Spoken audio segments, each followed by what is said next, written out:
नमस्कार मित्रों, स्वागत है आप सभी का एक बार फिर आपके अपने ही परिवार धर्मेंद्र अकेडमी में। जी हाँ मित्रों, गुड मॉर्निंग टू एवरीवन। सभी मित्रों को सुप्रभात। क्योंकि आज की जो सबसे बड़ी मॉर्निंग न्यूज निकल कर आ रही है मित्रों कि यूपी डीएलएड के संबंध में यूजीसी के द्वारा, जैसे कि मैंने आपको शाम को ही एक वीडियो के माध्यम से अवगत कराया था कि यूजीसी के द्वारा एक विस्तृत गाइडलाइन जो है परीक्षा किस तरह करानी है और परीक्षा के ये कराया जाना क्यों आवश्यक है, उसके संबंध में जानकारी मैंने आपको प्रदान की दी थी। वहीं पर जो यूजीसी के चेयरमैन हैं यानी सचिव जैन जी के द्वारा एक ऑफिशियल लेटर यानी विस्तृत लेटर जारी किया है परीक्षाओं के संबंध में, यानी 30 सितंबर को परीक्षा क्यों करानी है उसके रिगार्डिंग में। वहीं पर परीक्षा यूजीसी के खिलाफ, जैसे कि मैंने आपको बताया था कि यूजीसी की जो परीक्षा कराने के जो गाइडलाइन जारी की गई तो उसके संबंध में उसके खिलाफ विद्यार्थियों ने जो था काफ़ी विरोध जोर शोर से हुआ था। वहीं पर परीक्षा के खिलाफ मानवाधिकार आयोग को एक पत्र भी भेजा है कई विद्यार्थियों के द्वारा। जी हाँ मित्रों, तो क्या कुछ इसमें है। और वहीं पर उत्तर प्रदेश में, जैसा कि मैंने बताया था आपको, उत्तर प्रदेश में कोई भी लेटेस्ट भर्ती हो आपको अपने परिवार के द्वारा सबसे पहले ही न्यूज दी जाएगी। तो जी हाँ मित्रों, पुलिस में 6000 दरोगा समेत लगभग 7400 यानी 7400 एसआई यानी दरोगा की भर्तियां होंगी उत्तर प्रदेश में, जिसके लिए विज्ञापन जल्द ही जारी होगा मित्रों। और 12वीं उत्तीर्ण के आधार पर डीएलएड में प्रवेश की मांग तेज हो गई। जी हाँ मित्रों, उत्तर प्रदेश में डीएलएड जो प्रशिक्षण है उसको करने की जो योग्यता है वो बीएससी के बाद है, ग्रेजुएशन के बाद। लेकिन अब विद्यार्थियों के द्वारा मांग है कि जो डीएलएड में प्रवेश की जो है वो 12वीं उत्तीर्ण के आधार पर किया जाए। तो और यूजीसी का जो क्या कुछ विस्तृत लेटर जारी किया है परीक्षा या प्रमोट के संबंध में, तो वह जानेंगे मित्रों। जी हाँ मित्रों, अगर आप हमारे चैनल पर नए हैं तो चैनल को सब्सक्राइब कर लीजिए और चैनल को सब्सक्राइब करने के पश्चात में जो पास में बेल आइकन है उसे प्रेस कर लीजिए, ताकि समय से लेटेस्ट वीडियो का आपको नोटिफिकेशन मिलता रहेगा आपके परीक्षा संबंधी, कोई भी अन्य परीक्षा हो या अन्य उत्तर प्रदेश में आने वाली शिक्षक भर्तियाँ हों या अन्य कोई भर्तियाँ हों। तो जी हाँ मित्रों, शुरू करते हैं आज का वीडियो।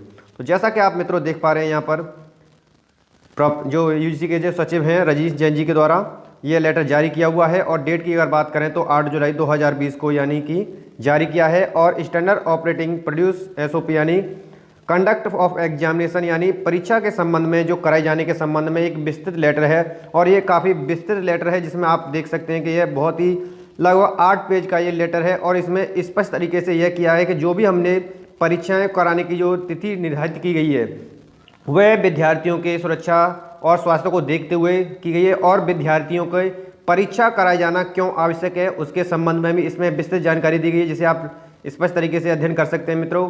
क्योंकि कई विद्यार्थी भी उस अंतिम वर्ष की सेमेस्टर परीक्षा हो या अंतिम वर्ष की परीक्षा उसको लेकर के अन्य पाठ्यक्रमों में प्रवेश लेंगे और अन्य स्टेट में या अन्य यहाँ पर प्लेसमेंट के लिए है। तो उनकी योग्यता का जो मूल्यांकन है वह वर्ष भर की परीक्षा का विद्यार्थी तैयारी करता है, उसी के आधार पर उनको मूल्यांकन किया जाता है परीक्षा के आधार पर। तो यह इसमें विस्तृत रूप से ही जो परीक्षा के संबंध में दिया है कि किस सेंटर पर कितने विद्यार्थी, जैसे कि मैंने शाम को ये अवगत कराया था कि एक सेंटर पर लगभग 300 विद्यार्थी और उसमें सभी को सैनिटाइज के माध्यम से ही क्लासरूम में यानी कि रूम में प्रवेश किया जाएगा और सोशल डिस्टेंसिंग आदि का भी परीक्षा के समय काफ़ी ध्यान रखा जाएगा। जी हाँ मित्रों, तो यह कुछ इसमें विस्तृत जानकारी लगभग 8 पेज का है, जिसे आप विस्तृत रूप से अध्ययन कर सकते हैं। अगर आपको यह विस्तृत लेटर प्राप्त करना है तो आप यूजीसी की जो ऑफिशियल लेटर साइट है उस पर जाकर के इसको अच्छे तरीके से डाउनलोड कर सकते हैं और विस्तृत तरीके से इसको रीड कर सकते हैं। बस इसमें इतना ही परीक्षाओं के संबंध में एक विस्तृत रूप से किया गया है। और क्या कुछ प्रीवियस का हमारा जो 29 अप्रैल का जो गाइडलाइन थी वह है, और रिपीट करके जो रिवाइज गाइडलाइन है उसको भी इसमें इंक्लूड किया हुआ है मित्रों, जैसे कि आप देख पा रहे हैं स्पष्ट तरीके से यहाँ पर। जी हाँ मित्रों, तो उनमें सभी के लिए बैक वालों के लिए और अन्य जो परीक्षा है जिसको इंटरमीडिएट सेमेस्टर है उसके लिए भी, जैसा कि यहाँ पर देख पा रहे हैं, जो मैंने 6 जुलाई को थी वही इसमें इंक्लूड कर दिया गया है, जिसे आप स्पष्ट तरीके से देख पा रहे हैं।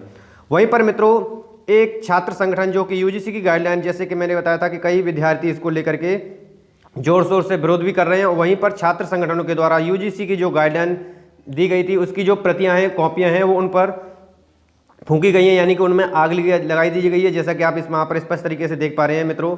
यहाँ पर आप अच्छी तरीके से इलाहाबाद विश्वविद्यालय के छात्र संघ भवन के सामने एसएफआई के छात्रों ने बृहस्पतिवार को यूजीसी की गाइडलाइन की प्रतियां फूंकी हैं। इस गाइडलाइन में विश्वविद्यालयों को 30 सितंबर तक परीक्षा कराए जाने के निर्देश दिए थे, जैसा कि मैंने आपको अवगत कराया था। वहीं दिशा छात्र संगठन की ओर से यूजीसी के निर्णय के विरोध में पर्चे भी बांटे गए थे और उनकी जो प्रतियां हैं वह भी फूंकी दी थी। एसएफआई के राज्य सचिव विकास स्वरूप ने यूजीसी के फैसले को निंदा करते हुए इसे छात्र एवं मानवता विरोधी बताया।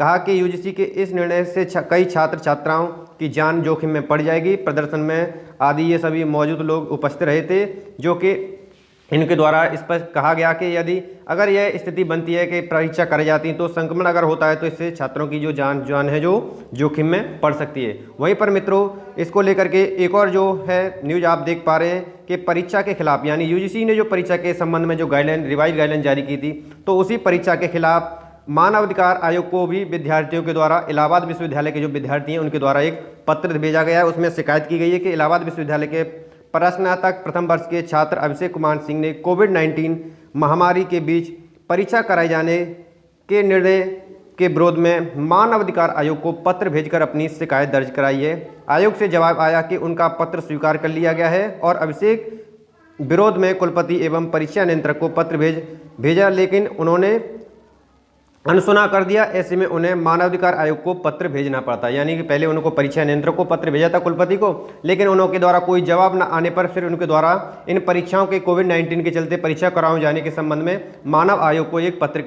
पत्र भेजा गया अभिषेक के द्वारा। तो यहाँ पर यह भी स्पष्ट किया गया है कि कई विद्यार्थी इसको लेकर के काफ़ी जोर शोर से विरोध भी कर रहे हैं और ये अगर विरोध होता है तो काफ़ी तेज भी स्थिति भी ले सकता है। जी हाँ मित्रों, तो वहीं पर अब आप देख पा रहे हैं कि पॉलिटेक्निक प्रवेश परीक्षा अब 12 या 15 सितंबर को। जी हाँ मित्रों, तो कई इस स्थिति को देखते हुए आपकी परीक्षाओं के संबंध में बार बार परीक्षाओं को स्थगित किया जा रहा है, आगे किसकाया जा रहा है, यानी कि पोस्टपोन किया जा रहा है। वहीं पर जैसा कि बीएड प्रवेश परीक्षा थी 29 जुलाई को होने वाली थी, जो 9 अगस्त को कर दी गई है, तो उसी को ध्यान में देखते हुए आपकी सभी परीक्षाएं इस स्थिति को देखते हुए आगे की ओर पोस्टपोन की जा रही हैं, आगे उनकी तिथि को निर्धारित किया जा रहा है। तो यहीं पर एक पॉलिटेक्निक परिसंस्थानों में दाखिले के लिए संयुक्त प्रवेश परीक्षा की तिथियों में फिर बदलाव कर दिया गया। अब यह प्रवेश परीक्षा 12 और 15 सितंबर को होगी। इससे संबंधित संशोधित जानकारी वेबसाइट पर अपलोड कर दी जाएगी। तो यहाँ पर आप देख सकते हैं कि इन स्थिति को देखते हुए, जैसा कि आज शाम रात्रि 10 बजे आपके जो है यूपी में फिर से पुनः बाजार बंद होगा, यानी कि लॉकडाउन एक तरह से कह सकते हैं, लगभग 2 से 3 दिनों का है।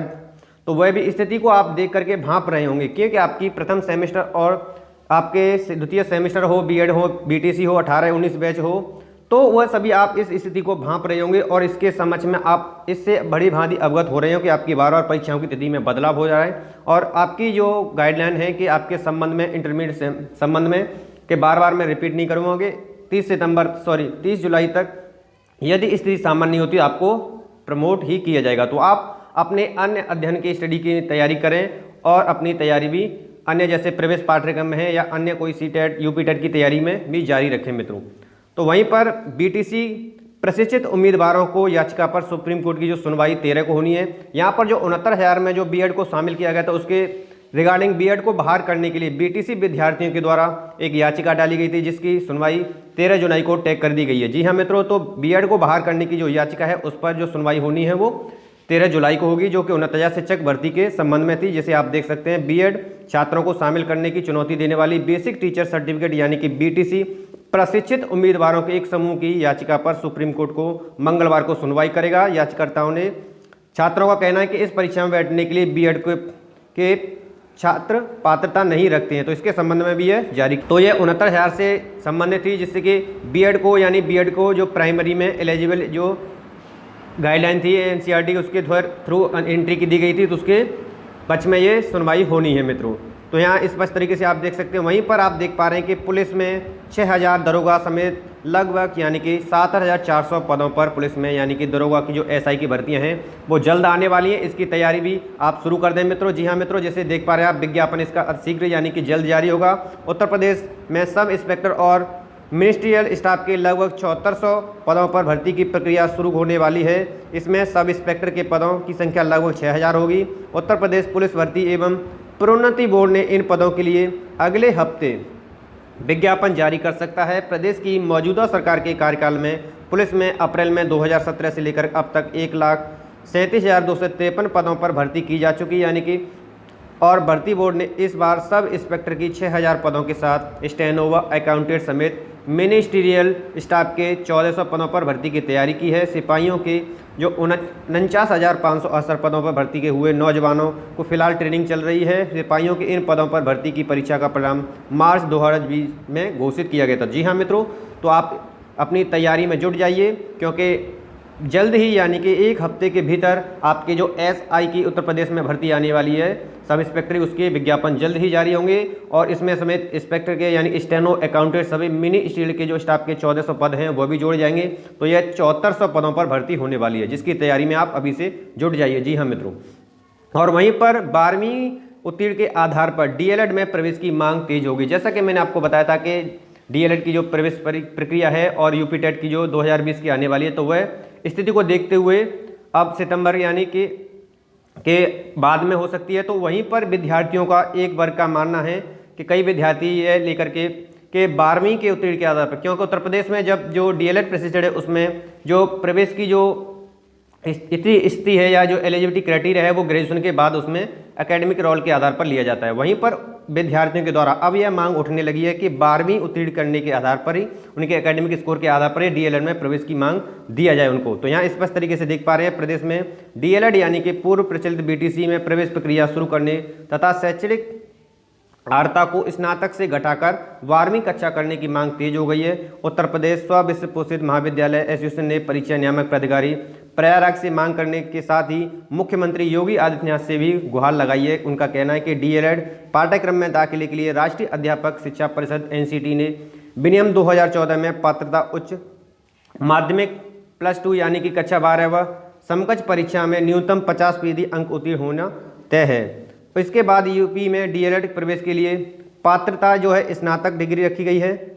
उन्होंने सचिव को नियामक प्राधिकारी से मांग की है कि अर्हता को एनसीटी के मुताबिक रखा जाए और प्रवेश प्रक्रिया जो है 2020-2022 के लिए प्रारंभ करने के लिए आदेश दे दिए जाए। उनका कहना है कि कक्षा 1 से तक के लिए अध्यापकों को तैयार करने के लिए प्रदेश में डाइट के निजी शिक्षण संस्थानों में प्रवेश के लिए अभी तक प्रक्रिया शुरू करने के लेकर कोई दिशा निर्देश जारी नहीं की गई हैं। तो जी हाँ मित्रों, तो डीएलएड प्रवेश परीक्षा को लेकर के भी और आदि संबंधी जो हमारी लेटेस्ट अपडेट हैं आपको इस चैनल के माध्यम से आपको पर डे आपको रेगुलर मिलती रहेंगी। क्या कुछ आपके लिए, आपके छोटे भाई बहनों के लिए भी होने वाला क्या कुछ हो रहा है, तो आप उसमें इससे भी अपडेट रहते हैं। उत्तर प्रदेश में कौन सी भर्तियाँ कब आ रही हैं, क्या कुछ उनका नोटिफिकेशन है, क्या क्राइटेरिया रहने वाला है, उसकी भी जानकारी आपको इस परिवार के माध्यम से मिलती रहेगी और आपकी तैयारी भी इस परिवार के माध्यम से बेहतर चलती रहेगी मित्रों। तो जी हाँ मित्रों, वीडियो पसंद आए तो more than like more than share करेंगे। अगर अभी तक चैनल को सब्सक्राइब नहीं किया है तो निःशंक हो चुका चैनल को सब्सक्राइब कर लीजिए ताकि समय से लेटेस्ट वीडियो का नोटिफिकेशन मिलता रहेगा मित्रों।